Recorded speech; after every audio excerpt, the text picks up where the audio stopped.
नमस्कार दोस्तों, आप सभी को होली की हार्दिक शुभकामनाएं। और अभी रिसेंटली सुप्रीम कोर्ट का एक जजमेंट था, उसमें इलेक्शन कमिश्नर के अपॉइंटमेंट के बारे में माननीय सुप्रीम कोर्ट ने कहा कि इसमें सरकार इसको डायरेक्ट अपॉइंट ना करके 3 मेंबर्स की कमेटी इसके नाम रिकमेंड करेगी राष्ट्रपति को। उसके बाद राष्ट्रपति महोदय से उसका अपॉइंटमेंट होगा। तो इस कमेटी में कौन कौन मेंबर होंगे? इस कमेटी में मेंबर्स होंगे भारत के प्रधानमंत्री, चीफ जस्टिस ऑफ इंडिया और लोकसभा में विपक्ष के नेता। तो ये तीनों मेंबर्स की कमेटी नाम रिकमेंड करेगी। उसके बाद राष्ट्रपति के अनुमोदन से चीफ इलेक्शन कमिश्नर का अपॉइंटमेंट होगा। और इस तरह की प्रक्रिया ही अलग अलग स्टेट के इलेक्शन कमिश्नर्स के लिए भी अपनाई जाएगी। और ये व्यवस्था तब तक प्रभावी रहेगी जब तक सरकार इस बारे में कोई अलग से कानून नहीं बना देती है।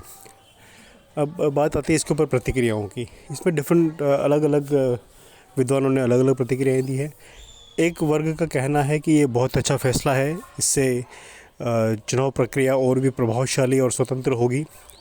चुनाव आयुक्तों को हमेशा सरकार से अलग होना चाहिए, सरकार का डायरेक्ट नियंत्रण उसके ऊपर नहीं होना चाहिए। इसके लिए आवश्यक है कि सरकार उसको अपॉइंट ना करके इस तरह की कोई इंडिपेंडेंट एजेंसी है उसको अपॉइंट करे, ताकि वो बिना किसी हस्तक्षेप के अपना काम कर सके।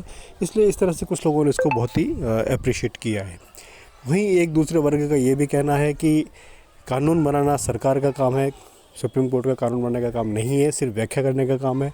तो सुप्रीम कोर्ट ने यहाँ पर ये गाइडलाइंस देकर एक तरह से कानून बनाया है और ये कार्यपालिका के अधिकारों के अंदर एक तरह से उसने प्रवेश किया है, लोगों का ये कहना है। वहीं तीसरा पॉइंट ऑफ व्यू जो लोगों का है वो ये है कि जैसे इस तरह से निष्पक्ष अपॉइंटमेंट की प्रक्रिया की बात कही है कि इलेक्शन कमिश्नर को हमेशा स्वतंत्र होना चाहिए, उसी तरह की व्यवस्था सुप्रीम कोर्ट के लिए क्यों नहीं हो सकती है? सुप्रीम कोर्ट में भी जो नेशनल जुडिशल अपॉइंटमेंट्स कमीशन के आधार पर अपॉइंटमेंट क्यों ना हो, उसमें कॉलेजियम व्यवस्था क्यों बनी रहे?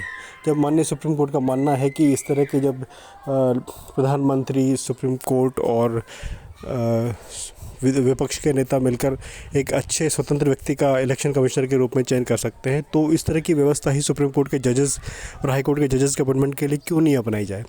कॉलेजियम व्यवस्था को क्यों कंटिन्यू किया जाए? इस तरह के पॉइंट ऑफ व्यू कुछ लोगों के हैं। अब क्या सही है क्या गलत है, इसमें हम कुछ कह नहीं सकते, सबका अलग अलग विचारधारा है। आपका अपना क्या मानना है आप कमेंट बॉक्स में बता सकते हैं। धन्यवाद।